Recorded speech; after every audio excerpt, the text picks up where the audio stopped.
Hi, viewers and readers.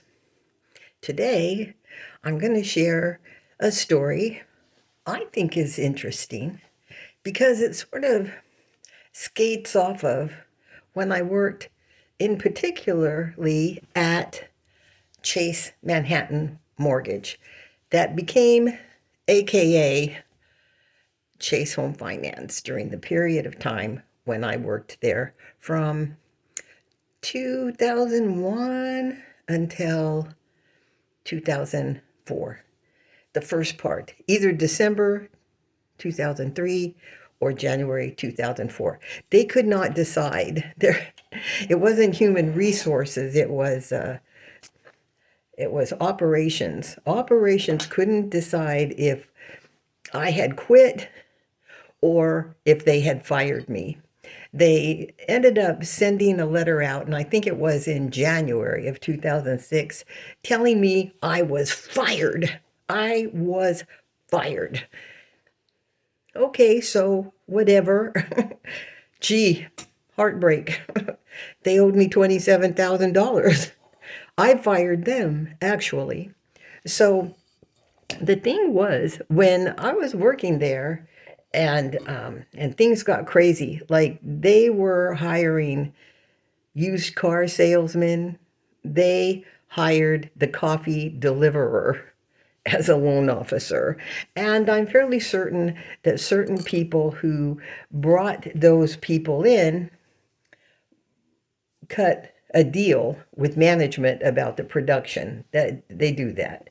And and so they were getting additional commission in addition to their own commissions. So, as it so happened, very soon, like within a month, the coffee deliverer, who never had stepped in a loan office before other than to deliver coffee, was making more money than I was, like way more money than I was. Well, I was kept busy enough with my own work, so I didn't really have time to think about it. And then I found out that he and his buddy were going to the fax machine and cherry picking all the leads, so that three or four of us in the office pretty much were getting all the very small loans and the crappy leads, which would explain why those guys were making so much more money than three or four of us were. I won't say who the three or four of us were or who they were categorically, but the coffee deliverer was making way more money than three or four seasoned loan officers. Well, we weren't even thinking about it. The only thing that the three or four of us were thinking was, why was it taking 4, 5, 6 days to get a couple of our loans through into funding? Why were our assigned processors not processing our files? So what were they doing if they weren't processing our files? Those became the questions. And it became so grossly obvious that there were unethical processes going on around us that they actually had a white guy out of Enumclaw, take us into a little powwow asking, are you guys having a problem getting your files through too? Two women loan officers, a Hispanic loan officer, and a black loan officer, and the Enumclaw white guy. Yes, we are. You are too. Oh, yes. Oh, yes. Bullshit. Bullshit. All right. So it was, not about that. But really, it was about money laundering. But what happened is that sort of started bringing it to a head is, for one thing, our things weren't getting processed. For two, if we were blessed enough to get one file into the line for dock drawing, it would take it for 5 days maybe to get it out. And we were aware we had interest rate locks in a market that was the rates were starting to go up. So we were really having to wring our hands on getting those extensions in place, getting the files closed to meet those extensions. And when they were delaying our files in the dock area, it was tripping us up. So one day I went into the stock room where the fax was kept, where incoming leads were coming into our office, and I found the two loan officers, not the buddies, two loan officers, the coffee guy and his buddy, in there going through all the leads on the fax. Talk about looking like the cat that ate the mouse. They were like, right? I was like, okay, I get it. They came into my office and they're like, we're sorry. I'm like, yeah, whatever, whatever. I didn't, I was like, whatever, And then I went in and I pulled off some real nice leads. Closed a $635,000 loan for Mercer Island, right? Like that. So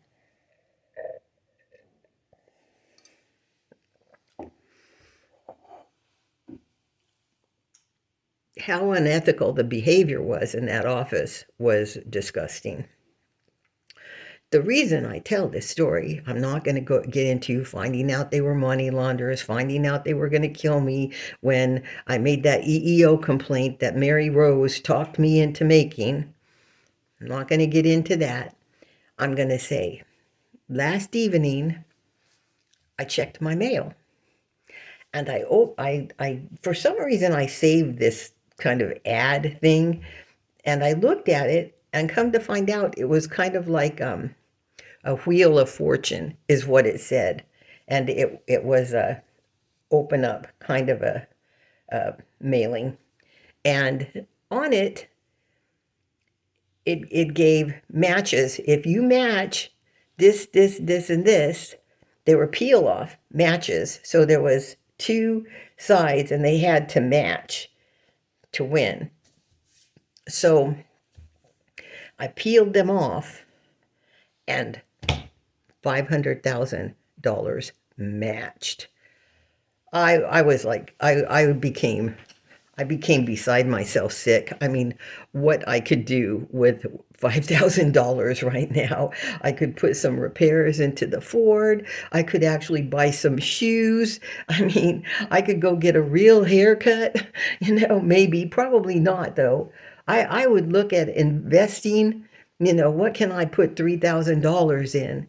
I mean, but it seemed too good to be true. Right? So there was a phone number on the brochure. This was at a car dealership, Dodge, Chrysler, Jeep, and about 45 minutes away. So I called the number and I said, I just received this mailer and it says, if these things match, then I win. No purchase necessary, no questions asked, come in, get your money, yay. So she said, well, I can't tell you what you won, but there's a PIN number there on the brochure, and I can tell that you are a winner. I can tell you if you are truly a winner. So I said, okay, here's the PIN number. She said, okay. And she said, yes, you are truly a winner. That's me. So I was just fretting. I said, $5,000? Really? I won $5,000 in this sweepstakes? Wow. It just, I was having nightmares about it. That's trauma. When something upsets me that doesn't seem right, I have nightmares. Sometimes I just have them anyway. Now, that's never been my history. But anyway, it is now. So when I got up this morning, I thought, I'm going to call the chamber and to ask if they know anything about this sweepstakes. And the chamber said, no, we don't, but it sounds like a scam. I said, that's what I was thinking too. She said, I said, it just seems too good to be true. It's a lot of money. I mean, they had winners marked all the way up to 25,000. And there was a little side thing that showed the matches. Like if you match this, it's 25,000. If you match this, it's 5,000. If you match this, it's 500. If you match this, it's $25 or something. So I didn't take copies, but anyway, so and then it said under the 5,000, 1 in 80,000 people match. So I was like, wow, I just won 1 in 80,000 people. Wow, that's pretty small odds, really. That's small odds. So I thought, maybe I did. So the lady at the chamber said to me, if you want to, bring it in, because we will look into it. And she said, who was the card dealer? I told her. She looked them up on the internet, and she said that phone number, the phone number is to them, but it doesn't match the phone number on that sweepstakes, that Wheel of Fortune literature. So she said, if you want to, bring it in and we'll look into it, because we are not about seeing our people get scammed. So I said, okay. And she said, we'll contact the police if this is a scam. So I said, okay. Then after I hung up, I thought, well, I'm going to do a little bit more investigating myself.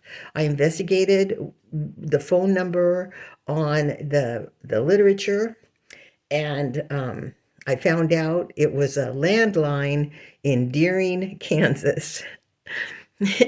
and but the phone line only represented the telecommunication center, that the telecommunication company that was providing the service. And it was actually, the service provider is actually in Chicago, their headquarters. So, okay, well, a landline seemed kind of secure, maybe legitimate. So then I thought, I know, I'm going to call the automobile dealership to see what they say. So I called the dealership, and I got a fellow named, no, not Mark. He didn't give me his name. I got a fellow on the line who was really friendly, and he said, yes, it's what's going on here. And I said, okay, well, I really do have a lot of questions about it. And he said, okay, I'm not the one to answer all your questions, but I said, listen, I'm old. I don't want to be scammed. And he said, oh, come on. If you're old, I'm old too. What do you think is old? I said, I don't know, about 100. So he started calling me youngster. That's what made me think about Chase, because when I was working at Chase, there was somebody in the office, and I have a good idea who it was. He would call women who called in to refinance their mortgages, babe. Come on, babe. I could see his face, and I can hear him say it. And the babes didn't really like that. But you know how those guys are. They think when they're that way, they think just like Trump, he calls everybody beautiful people, and we're supposed to go, oh, we swoon, right? We swoon like the guy who buys Progressive insurance. So that guy was kind of a babe guy, he he said, I'm going to transfer you to somebody else who can give you more information. So then he transferred me to a guy named Mark. And I asked Mark, I said, is this real? I won $5,000? And he said, yes, it's real. I said, do you pay in cash? Because it says paid in cash. And I said, I don't want to pick up $5,000 cash. And he said, well, we can cut you a check if that's what you want us to do. I asked, why are you guys giving away so much money? And he said, it's kind of a community service because we really want to get a lot of money into the community. And it's our way of saying thank you. New people took over this dealership and they want to get their name out there. And this is a good way to get their name out there, and I said, well, should I put on my Vivek Ramaswamy fake smile, get ready for the camera? And he said, I think that'll be for the bigger winners, the $25,000 winners. I said, really? I'm going to come in there to your car lot and you're going to hand me $5,000. No sales required, no questions asked. I just show you my ID, show you this sweepstakes, show you the little windows that matched up just like it shows in the little instructions bar. And he said, yep, come on in. Whoa. Oh, he said, and ask for the events coordinator. So I came in the door. I said, it was a long drive. I came in the door and I asked for the events coordinator, and the fellow said, that would be me. I said, okay, well, I understand that there's $5,000 here for me because I have this brochure and everything matched, and I'm here to get my money. So he said, okay, well, come over here and let's sit down. And I said, okay. So we sat down, and then he started talking. He liked my hair, and we started talking, and I was like, no, that's not what, that's not what I've been told. That's not what any of the callers, even the first guy that I got who transferred me to Mark, said. Yes, you're a winner. You get the money. Come on in, right? But let me get Mark and he'll give you more details because I didn't want to carry cash. I didn't want to carry $5,000 cash. So anyway, so he's talking to me, and then he says, let me talk more slowly. And I said, you don't need to talk more slowly. And everybody's salespeople in there, like, right, and they're listening. And I said, you don't need to talk more slowly. I know a bait and switch when I see it. Because he was like, well, everybody who comes in here is a winner because we'll take the PIN number. We'll take the PIN number and we'll run it in a machine. And if it's a match, then maybe you did win the 5,000. I'm like, that's not what everybody told me on the way. And this is a bait and switch. That's what it is. And I said, and I don't even know your name. And then he scooted the chair back and he said, you know what? Let me get you someone who can answer your questions. So he said, Adam. So Adam came over, and Adam took the seat that he was in, and he went back to the front door, the man without a name. And Adam started explaining to me how the brochure was laid out, which the man with no name already did a little bit. He showed me where it said 1 in 80,000, a 1 in 800,000 match. That meant I had to go to a kiosk that was in their back room, and in their back room, they would put the PIN number in, and if it came up a match with what I already had matched behind the two windows, then I would win $5,000. But I said, that's not disclosure right there. That's not true right there to everything else. And so Adam tried to convince me. There were two things I felt like Adam tried to convince me to do. One was to go put the PIN number in the kiosk to see if I got the $5,000. 1 in 80,000. Still pretty good odds. Still pretty good odds. Decision is mine, right? And nothing here illegal. And I was like, that's not what you people told me.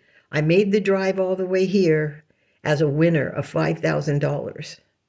That's what your brochure is representing. That's what everybody on the phones have represented to me. And now you're telling me that I have to go play another game to see if I win anything. But I'm guaranteed to win something if I go let you put this pin in the kiosk. It's bait and switch. That's it. So I was not happy. So then he said, we want you to leave here happy. And I said, that's not going to happen. I just spent the gas to get here. And he goes, well, if it's the gas you're worried about, let me see if I can get you some gas. I said, I'll take it. Okay. I'm still not going to be happy, but I'll take the gas. So he went into the little office where there was a powwow of like 4 guys, which were the big guys, like the general manager, right? And guys hanging out there. And Bill comes out. And then Bill is going to go over it with me. Would you like some water?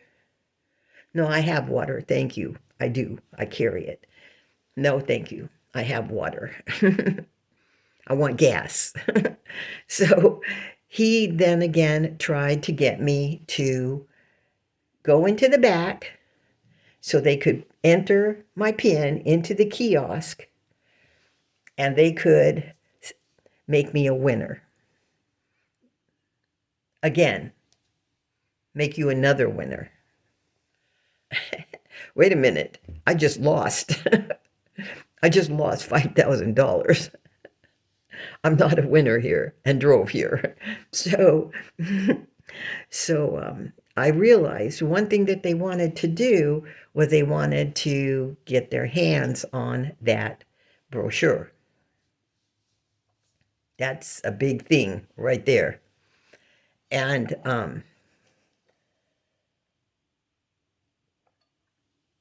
he almost had me ready to go back to run the PIN. And then I said, you know what? No, because while I was thinking about, yeah, maybe I should give it because he really had me convinced. If I ran that PIN, I may be walking out of there with $5,000. Oh, bull. And he said, because you're going to win something from the kiosk. And then he should have shut up because he said, in the very least, you're going to get a lottery ticket. And then Adam goes, yeah, and you could be a winner with that too. Oh, I might be, huh? I don't play the lottery because most of them aren't winners. They're losers. If they weren't losers, there wouldn't be a lottery. You know, I was starting to be, I was insulted. They were insulting me. They're car salesmen. So he said, for sure you'll at least win a lottery ticket. And I knew they wanted their hands on that brochure. And I said, you know, the only thing I want is gas in my car and to get out of here. And I had taken, because they had wanted, the woman on the last night told me to make sure that I could prove that I lived where I live and to bring my ID. And so I actually had the catalog from the Secretary of the State who harbors my address. And because of like a witness protection kind of program that I'm in that harbors my address. So my car is not registered here. My driver's license is not registered here. Okay.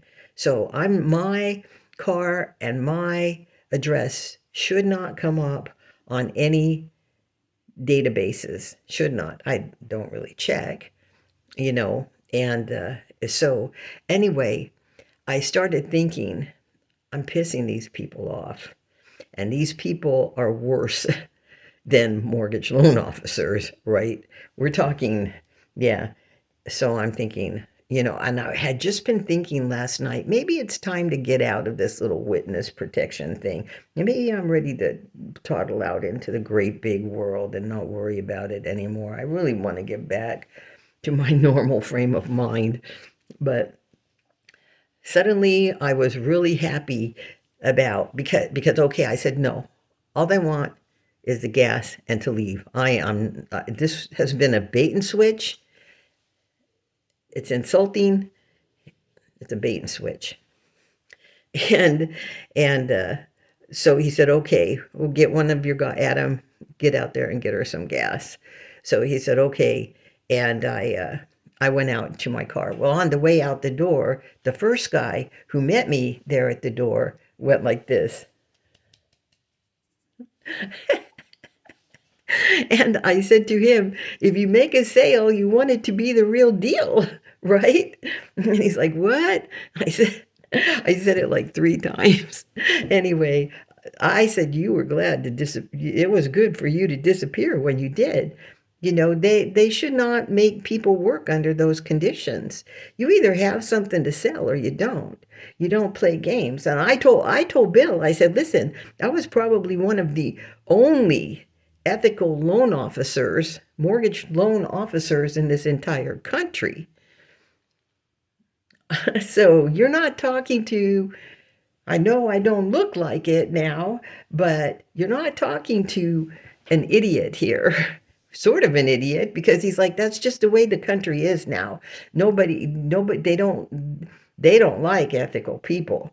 Well, he and I both knew that neither does the car dealerships. The car dealerships don't either. And he knew, I knew. It was like we just had this meeting of mine. You're bait and switching me, and it's bullshit, and it's unethical. And that's when, he started telling me, well, we have insurance and everything we do here is legal and legal and legal. I'm like, I'm sorry, bait and switch is not legal.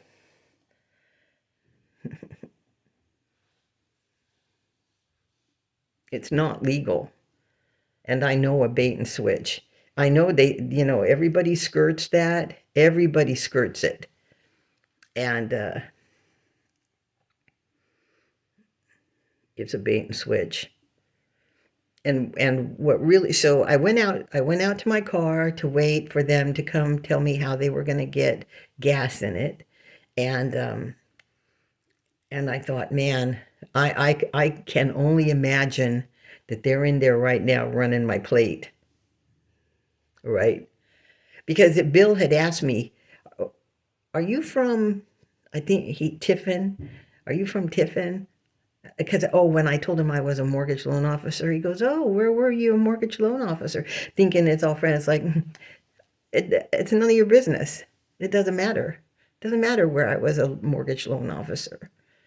It doesn't matter if I'm from Tiffin. You don't need to know anything about me.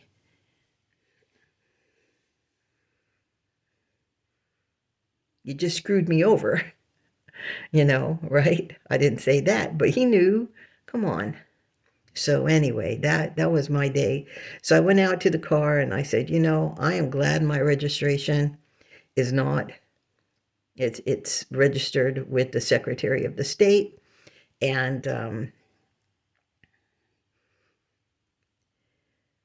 so they came, okay, so a fellow came out and he told me that we're going to go to the Circle K and he'll put gas in my car there. He'll follow me there.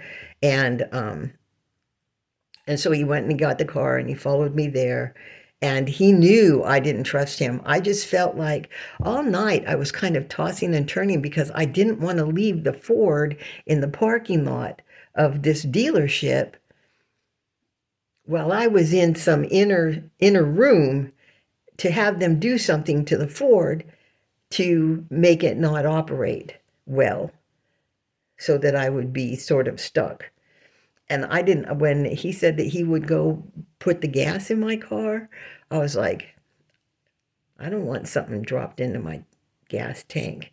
And he knew because I got out, when we got to the gas station, I got out of the car and what he did is when he saw me there, he sort of at first had his back to me. I don't know if he would have or not, but when the way he saw me looking, he ended up taking his sleeve and rolling it up so I could see that his whole arm, and he was pumping with his right hand. So anyway, he pushed it up like that so I could see his entire forearm to know he wasn't going to be doing anything goofy.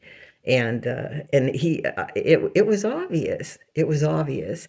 Anyway, I told him the story about when it was snowing, how my window was stuck in the Ford, and I rolled it down. And when it went down, it made a big cracking sound, and it would not go back up. And this is a true story. I may have told it already, but it would not go up. And another blizzard was coming in. This was just about, 6 weeks ago, 5 weeks ago, 6 weeks ago. So I had to wrap the door, the open window, I had to wrap the door with a tarp so the blizzard didn't blow snow into the car. And so I did that. I came in. I said, "Oh man, I don't know that this may cost a lot." I was thinking about how they're going to fix it and everything. And that night, when I went to bed to talk to God before I went to sleep, I said, God, my Ford has seen me through so much. Because the gas station guy asked me, the guy giving me gas, he goes, how many miles do you have? Oh, he wondered if I had just purchased it.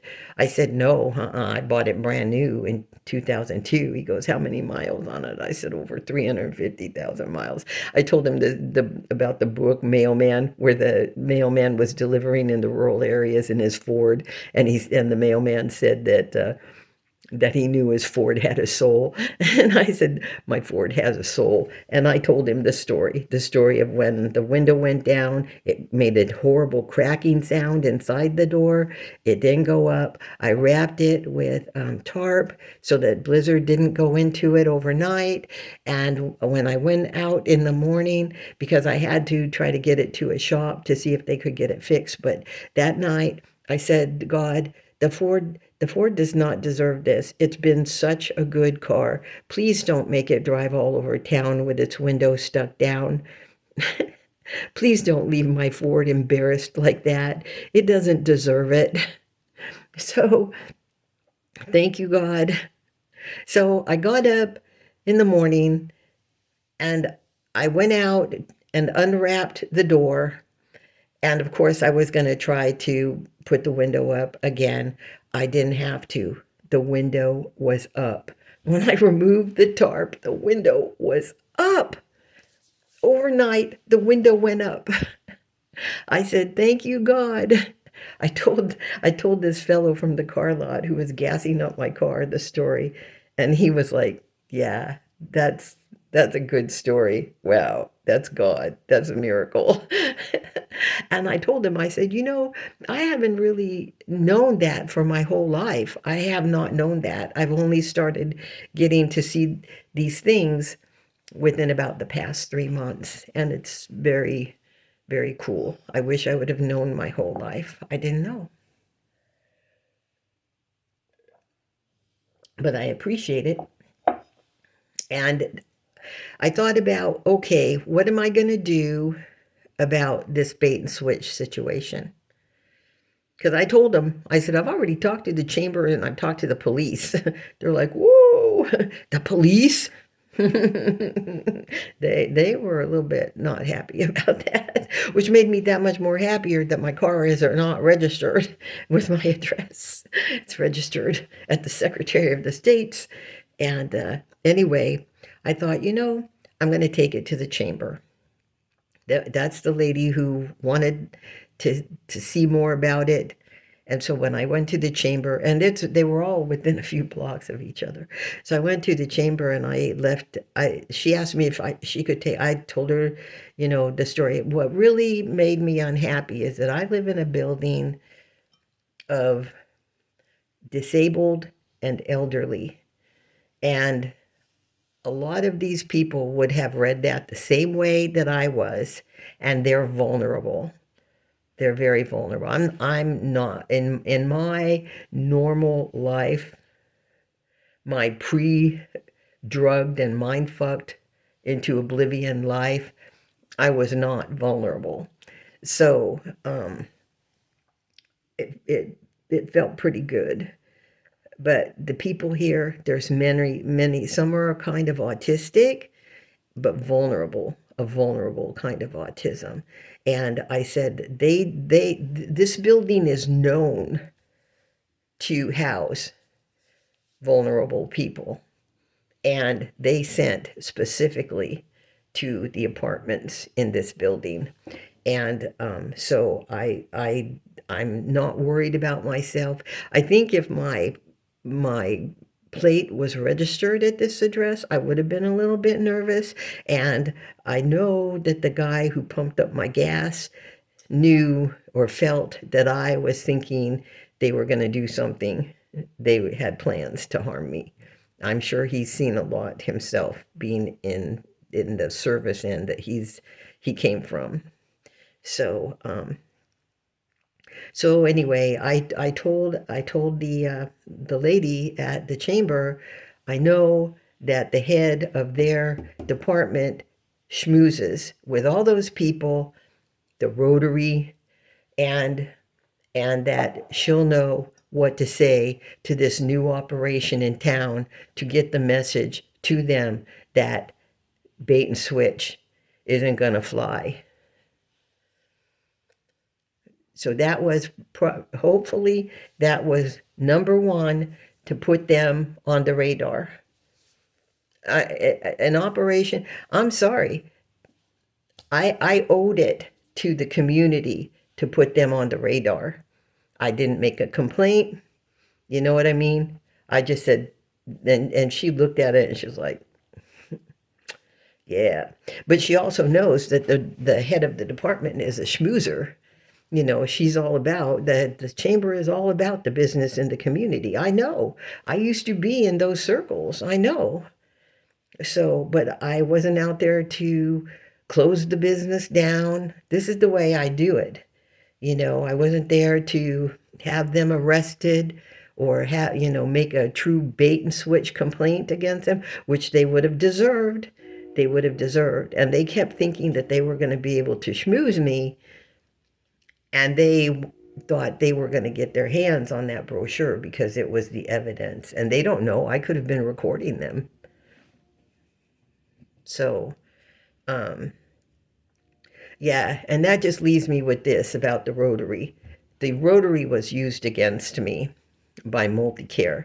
And I remember when we were, the Rotary, I was in the Rotary, and we were going to, we were creating a haunted house.